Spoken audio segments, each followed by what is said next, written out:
తెలంగాణలో పెట్టుబడులు పెట్టేందుకు మరో 2 కంపెనీలు ముందుకొచ్చినట్లు మంత్రి శ్రీధర్ బాబు తెలిపారు.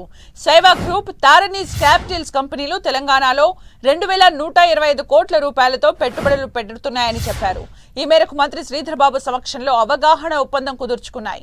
ఈ ఒప్పందంతో మరో 3800 మందికి ఉపాధి లభిస్తుందని అన్నారు. తెలంగాణ రైజింగ్ ను ముందుకు తీసుకెళ్తామని, పరిశ్రమలకు ప్రభుత్వ సహకారం ఎప్పుడూ ఉంటుందని తెలిపారు మంత్రి శ్రీధర్ బాబు.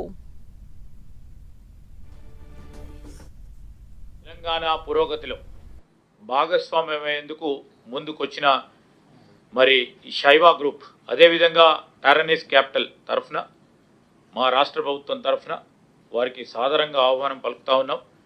ఈ ప్రయాణం మరో గొప్ప అడుగు వేయబోతా ఉన్నాం. క్రమంలో మీరు చూస్తూ ఉంటే 5020 మందికి ఉపాధి కలిగించే కార్యక్రమంతో 2000 పై చెలుకు పెట్టుబడులు ఈరోజు వారు తీసుకొచ్చి మన రాష్ట్రంలో పెడతా ఉన్న సందర్భంలో రాష్ట్రానికి పెట్టుబడులు తీసుకొచ్చి తెలంగాణ యువతకు సంబంధించిన ఉద్యోగాలు కల్పించాలనే మా తపన, మా ఆలోచన, మా లక్ష్యం.